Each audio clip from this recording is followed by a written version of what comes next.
파트 2를 시작하도록 하겠습니다. 지난번을 복습하며 우리는 랜덤 가짜 데이터를 졸업하고 BME280 실제 센서를 라즈베리 파이에 연결했습니다. 자기 발열을 보정하고 이상값을 필터링해서 데이터를 믿을 수 있게 만들었고 시계열 전용 데이터베이스인 InfluxDB에 그 정제된 데이터를 차곡차곡 쌓았습니다. 그런데 한 가지 아쉬운 점이 있었죠. 데이터가 InfluxDB 안에 잘 들어가 있긴 한데 그걸 보려면 매번 플렉스 쿼리를 직접 쳐야 합니다. 데이터베이스 안에만 있는 데이터는 아무도 안 봅니다. 데이터는 보여야 비로소 가치가 생기는 거죠. 그래서 파트 2의 주제는 바로 그겁니다. 데이터를 살아있게 누구나 한눈에 볼 수 있게 만드는 것. 그 도구가 그랜파나입니다.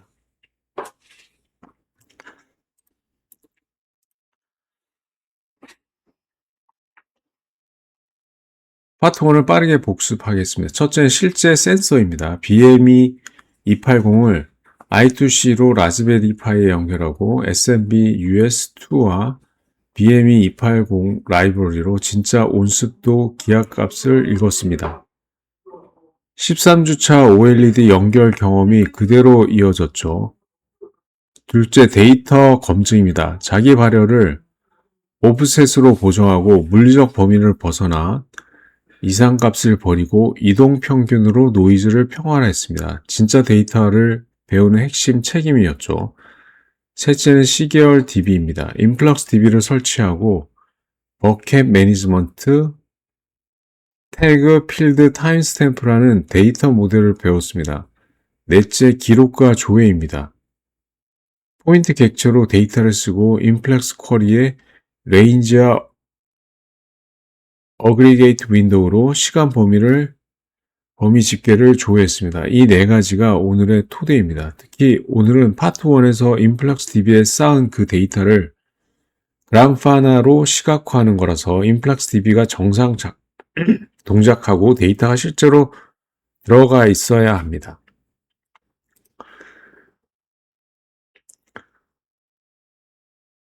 가장 왼쪽에 BMB280 센서를 단 라즈베리 파이가 있습니다.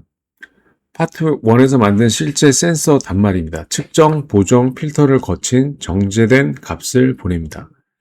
그 데이터는 가운데 게이트웨이 라즈베리 파이로 흐릅니다. 13주차에 배운 MQTT 브로커가 받고 브릿지가 그걸 파트 1에서 배운 대로 InfluxDB에 기록합니다. 여기까지가 파트 1까지 우리가 만든 부분입니다. 데이터가 시계열 DB에 잘 쌓여있는 단계죠. 오늘 추가되는 게 그 다음입니다.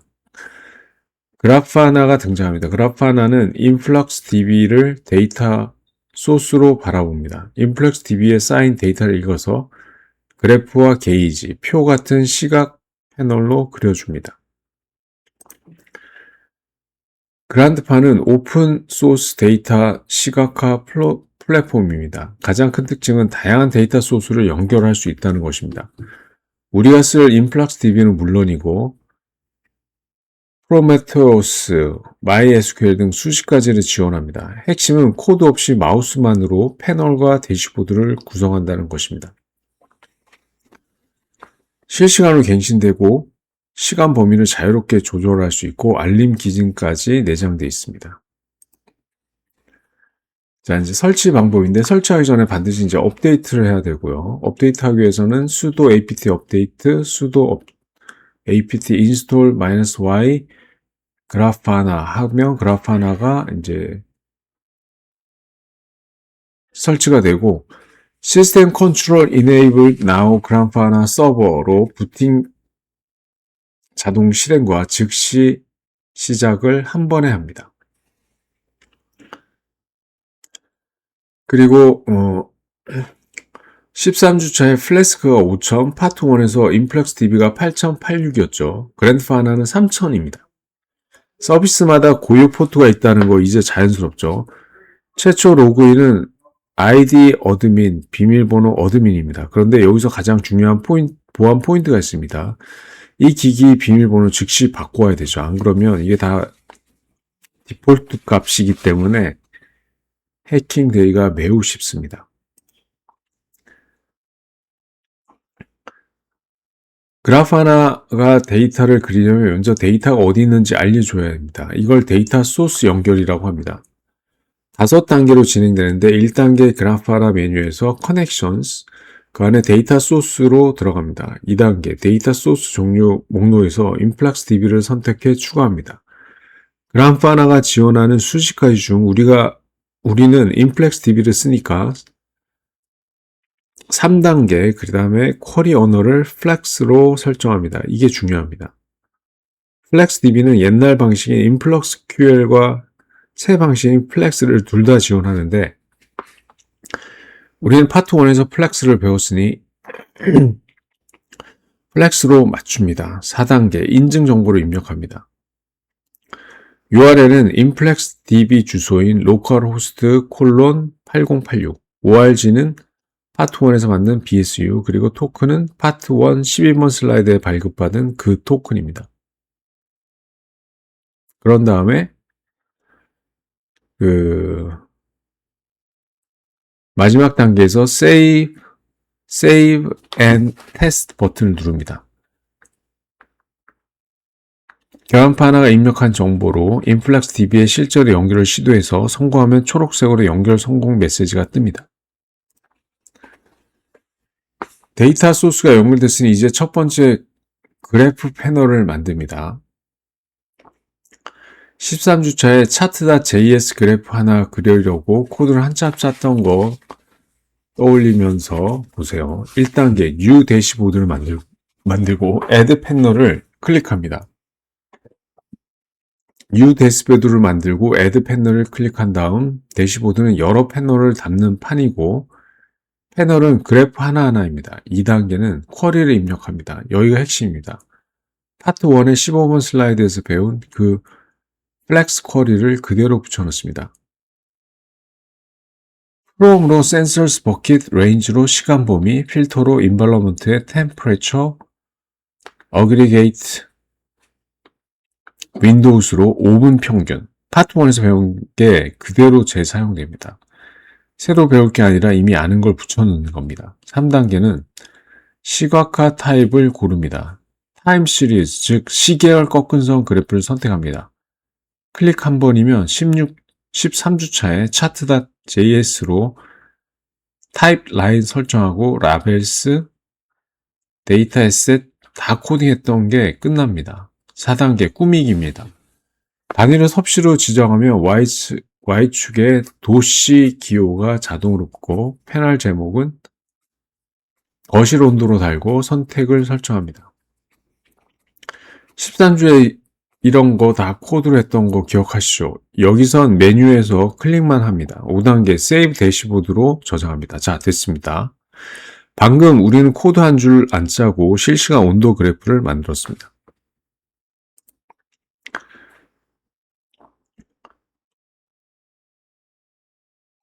그래파나는 여러 패널 타입이 있습니다. 데이터 성격에 맞게 골라야 한눈에 들어오는 대시보드가 만들어집니다. 타임 시리즈는 시간에 따른 추이, 온도 변화 그래프고 가우지는 현재 값을 계기판으로 지금 습도에 해당되고 스타트는 단위 핵심 숫자 크게 최신 온도를 말하고 바 게이지는 여러 막대를 비교할 때 좋습니다. 예를 들면 방별 온도 같은 거. 그리고 원시 데이터표는 최근 측정 로그를 표현할 때 좋습니다. 패널 하나 만드는 법을 배웠으니 이제는 여러 패널을 모아 의미 있는 대시보드를 구성하는 방법입니다. 패널을 아무렇게나 늘어놓는다고 좋은 대시보드가 아닙니다. 왼쪽 구성 원칙을 봅시다. 첫 번째, 가장 중요한 정보를 좌상단에 둡니다. 사람의 시선은 항상 왼쪽 위에서 시작하기 때문에 그렇죠. 둘째는 현재 값을 보여주는 스타트 패널은 위쪽에, 시간 추이 그래프는 아래쪽에 배치하는 게 일반적입니다. 지금 상태를 먼저 보고 어떻게 변해 왔는지를 그 다음 보는 자연스러운 흐름입니다. 셋째, 관련 있는 패널끼리 거리를 둡니다. 온도 관련은 온도끼리, 습도는 습도끼리 그룹으로 묶습니다. 넷째, 색을 의미 있게 씁니다. 정상은 초록, 주의는 노랑, 위험은 빨강. 13주차의 시스템 컨트롤 스테이터스가 초록으로 떴던 그 직관과 같습니다. 다섯 번째, 한 화면에 너무 많이 넣지 않습니다. 다 보여주려다가 아무것도 안 보이게 됩니다. 절제가 중요합니다. 오른쪽은 실용 기능입니다. 시간 범위 선택기로 지난 1시간부터 30일까지 클릭 한 번에 바꿉니다.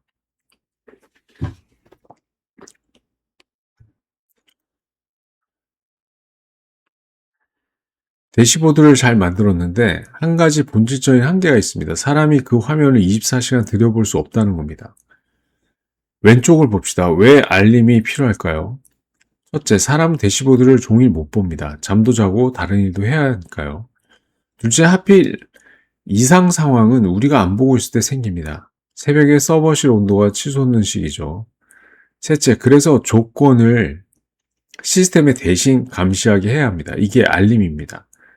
13주차 노드 레드에서 온도가 임계값을 넣으면 알림 보내기를 맛봤죠. 오늘은 그 본격적인 판입니다. 핵심은 사후 대응에서 사전 감지로의 전환입니다. 문제가 터지고 나서 아는 게 아니라 터지기 전이나 터지는 즉시 아는 겁니다. 오른쪽은 알림의 3요소입니다. 이걸 정확히 알아야 알림을 제대로 설정합니다. 셋째, 조건입니다. 영어로 룰, 예를 들어 온도가 30도 넘는 상태가 5분간 지속되면입니다. 여기서 5분간 지속이 중요한데 잠깐 튄 값에 알림이 울리면 안 되니까요. 둘째는 상태입니다. 노멀 정상, 펜딩 조건은 충족되지만 지속 시간 대기 중, 파이어링 알람 발동, 이 상태 흐름을 이해해야 합니다. 셋째는 통보입니다. 영어로 컨택 포인트, 누구에게 어떻게 알릴지죠. 이메일, 텔레그램 등입니다. 정리하면 알림은 무엇을, 언제, 누구에게 알릴지를 정하는 겁니다. 그리고 마지막 줄, 오탄 방지를 위한 지속 시간 설정이 실무의 핵심입니다. 노이즈로 잠깐 튄 값마다 알림이 울리면 사람들이 알림을 무시하게 됩니다. 알림 규칙을 실제로 어떻게 설정하는지 봅시다. 슬라이드의 코드는 실제 코드라기보다 그래파나 화면에 설정하는 내용을 개념적으로 표현한 겁니다. 그래파나에서는 이걸 메뉴에서 클릭과 입력으로 합니다. 위에서부터 살펴보면 조건 커리 부분, 파트 1에서 배운 플락스가 또 나옵니다. 센서스가 버켓에서 최근 5분 범위, 템프 필드를 골라서 평균을 냅니다. 파트 1의 15번 슬라이드 쿼리와 거의 똑같죠. 알림도 결국 데이터를 조회해서 판단하는 거라 플렉스 지식이 그대로 재사용됩니다. 그 다음 세 가지 설정이 핵심입니다. 임계값 is above 30, 이 평균값이 30을 초과하면 조건 충족입니다. 지속시간 4, 5M, 30초 초과 상태가 5분간 계속돼야 진짜 알림을 울립니다. 10번 슬라이드에서 강조한 오탄 방지가 이 포 설정입니다. 잠깐 30도를 찍었다가 바로 내려가면 알림 안 울립니다. 5분을 버텨야 울립니다. 평가 주기 every 1 minute. 그랜드파가 1분마다 이 조건을 감시한다는 뜻입니다. 알림 규칙을 만들었으면 그 알림을 어디로 보낼지 통보 채널을 연결합니다. 첫 번째는 이메일입니다. Send Mail Transfer Protocol, SMTP 설정을 하면 알림을 메일로 받습니다. 둘째, 텔레그램입니다. 봇 토큰을 등록하면 휴대폰으로 즉시 푸시 알람이 옵니다. 13주차의 노드레드 알림에서 텔레그램도 언급했었죠. 가장 빠르게 받아볼 수 있어서 IoT 모니터링에 인기가 많습니다. 셋째, 슬랙이나 웹후크로 팀 협업 도구에 연동할 수 있습니다. 넷째가 흥미롭습니다. 13주차에 배운 라스트 윌과 결합하는 겁니다. 라스트 윌 기억하시죠? 단말이 죽으면 자동으로 오프라인 메시지가 발동되는 기능입니다. 그 오프라인 상태를 그랜드파가 알림 조건으로 잡으면 거실 센서가 5분간 데이터를 안 보냄, 단말 다운 의심이라는 알림을 보낼 수 있습니다. 13주차 지식과 14주차 도구가 결합하는 지점입니다. 다섯째, 여러 채널로 동시에 보낼 수도 있습니다. 오른쪽 운영 팁이 실무에서 중요합니다. 첫째, 심각도별로 채널을 나눕니다. 가벼운 경고는 이메일, 긴급은 텔레그램처럼요. 둘째, 야간과 주간 통보 대상을 구분합니다. 셋째, 알림 묶음입니다. 센서 10개가 동시에 문제면 알림 10개가 폭주하는데 이걸 하나로 묶어 보냅니다. 10번 슬라이드의 오탄 방지와 같은 정신입니다. 알림 피로를 막아야 알림이 살아있습니다. 넷째, 반드시 테스트 발송으로 사전 검증합니다. 13주차에 백업만 하지 말고 복구를 검증하라고 했던 것처럼 알림도 진짜 터졌을 때 처음 시험만 하면 늦습니다. 다섯째, 텔레그램 봇 토큰 같은 통보 자격 증명도 코드에 박지 말고 .env로 분리합니다. 12주차부터 매주 반복한 그 원칙 여기서도 똑같습니다. 이제 한 학기 동안 배운 모든 조각을 하나의 흐름으로 연결합니다. 이 슬라이드가 사실상 12주차부터 14주차까지 총정리입니다. 데이터 한 건이 센서에서 사람의 휴대폰까지 어떻게 흐르는지 5단계로 따라가 봅시다. 1단계는 측정입니다. 14주차 파트 1에서 배운 대로 BME280이 실제 환경을 측정하고 보정과 필터링으로 정지합니다. 2단계 발행입니다. 13주차에서 배운 MQTT로 그 데이터를 퍼블리시합니다. 파워 MQTT 토픽 설계 QoS가 여기 다 들어있죠. 3단계는 저장입니다. 14주차 파트 1에서 배운 대로 브릿지가 MQTT를 구독해서 InfluxDB에 포인트로 라이트합니다. 4단계 시각화입니다. 오늘 배운 그래프가 InfluxDB를 읽어서 실시간 대시보드로 그립니다. 플렉스 쿼리가 패널이 됩니다. 5단계 알림입니다. 오늘 배운 대로 인계값을 넣으면 텔레그램으로 통보합니다. 자, 이 5단계를 다시 보세요. 1번과 3번은 14주차 파트 1, 2번은 13주차 4번과 5번은 오늘 파트 2입니다. 그리고 더 거슬러 올라가면 이 모든 걸 떠받치는 라즈베리파이 환경과 플래스크 같은 기초는 12주차였습니다. 3주에 걸친, 사실은 한 학기에 걸친 학습이 이 하나의 흐름으로 수렴합니다. 각 조각은 그때그때 단순했습니다. 센서 읽기 한 슬라이드, MQTT 발행한 슬라이드. 그런데 연결하는 진짜 환경 모니터링 시스템이 됐습니다. 이게 시스템 사고의 힘입니다. 부분을 이해하고 부분을 연결하면 전체는 부분의 합보다 큽니다. 여러분 지금 그걸 직접 만들 수 있는 사람이 됐습니다.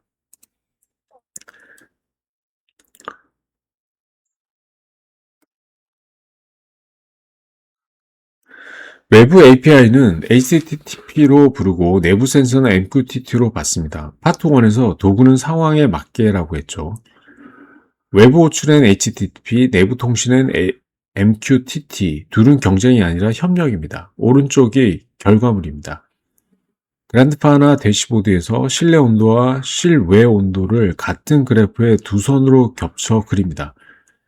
그러면 지금 밖은 5도인데 거실은 22도이구나를 한눈에 봅니다. 이게 단순한 숫자 두 개가 아닙니다. 두 선의 차이를 보면 냉난방이 얼마나 효율적인지, 두 선이 가까워지면 환기할 때가 됐는지 판단할 수 있습니다. 데이터가 의사결정으로 이어지는 거죠.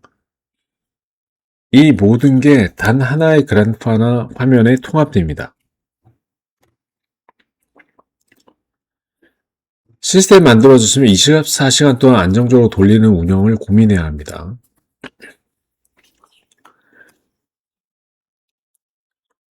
왼쪽 리소스 관리부터 봅시다. 솔직하게 말씀드리면 플렉스DB와 그란파나를 함께 돌리면 메모리를 꽤 먹습니다.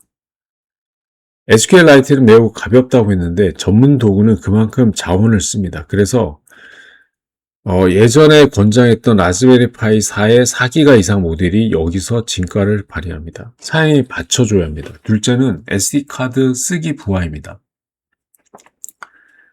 13주차 SD카드는 쓰기 횟수 한계가 있어서 손상된다고 경고했었죠. 인플렉스 DB가 계속 쓰니까 적재 주기를 너무 짧게 하면 부담이 큽니다. 5초가 꼭 필요한지 30초면 충분한지를 따져보세요.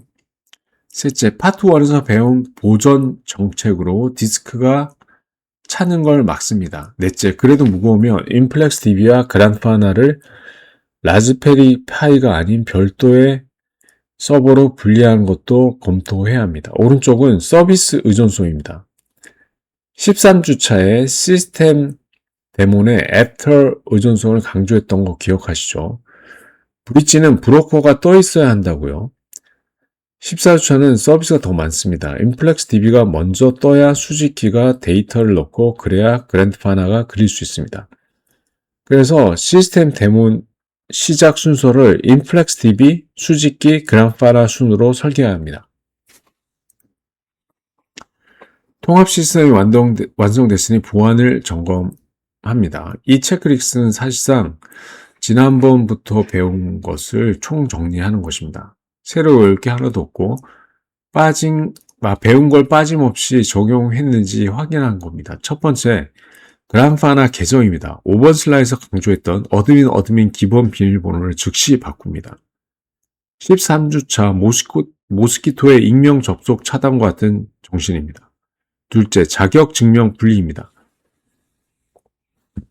12주차 오픈 웨더 맵 API 키, 13주차 MQTT 비밀번호, 14주차 인플럭스 DB 토큰과 텔레그램 복키, 이 전부를 코드에 박지 않고 .env로 분리합니다.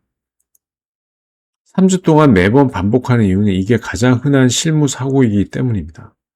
셋째, 최소 권한입니다.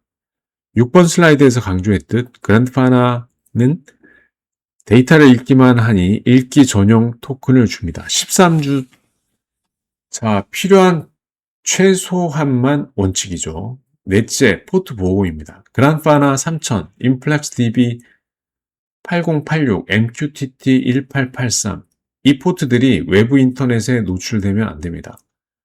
방화벽으로 막습니다. 13차에 포트 최소 개방 원칙을 배웠죠. 다섯째, 전송 암호화입니다. 외부에서 접근해야 하면 12주차 HTTPS, 13주차 TLS처럼 암호화를 적용합니다. 여섯째, 백업과 복구입니다. 인플렉스 DB 데이터와 그란드파나 대시보드 제이슨을 주기적으로 백업하고 13주차에 강조했듯 복구가 실제로 되는지 검증합니다. 도구는 매주 바뀌지만 API에서 MQTT로, SQLite에서 InfluxDB로, 플렉스에서 그란드파나로, 그런데 보안 원칙은 단 하나도 바뀌지 않습니다. 비밀번호 바꾸기, 자격증명 분리, 최소 권한, 포트 보호, 암호화, 백업 검증. 좋은 보안은 도구를 가리지 않는 보편 원칙입니다. 이걸 매주 반복해서 여러분 몸에 배게 하는 게 이 강의의 숨은 목표입니다. 시각화 단계에서 마주칠 가능성 높은 문제 6가지입니다. 12주차부터 매번 트러블 슈팅 표를 체크리스트로 쓰라고 했죠. 마지막 주차도 같습니다. 첫째, 데이터 소스 연결 실패입니다. 6번 슬라이드에서 InfluxDB 연결할 때 토큰, ORG, URL 중 하나가 틀린 겁니다. 파트 1 20번 트러블 슈팅에서도 InfluxDB write 실패와 똑같은 원인이에요. 오타가 대부분입니다. 둘째, 패널에 no 데이터가 뜨는 경우입니다. 데이터 소스는 연결됐는데 그래프가 비어있죠. 7번 슬라이드의 플렉스 쿼리에서 레인지가 너무 좁거나 필터 조건이 틀린 겁니다. 파트 1 20에서 조의 영권 문제와 같은 맥락입니다. 레인지를 -24H로 넓혀서 데이터 있긴 한지부터 보세요. 셋째, 그래프가 갱신이 되지 않는 경우입니다. 9번 슬라이드에 자동 세로 고침이 꺼져 있는 겁니다. 13주차에 set 인터벌 빠뜨려서 화면이 갱신이 안 됐던 것 같은 상황이죠. 넷째는 시간이 이상한 경우입니다. 그래프 시간이 실제와 안 맞으면 브라우저와 서버의 타임존이 다릅니다. 자, 이렇게 해서 여러분들 그래프 하나의 흔한 문제를 다뤄봤습니다. 수업 마치도록 하겠습니다.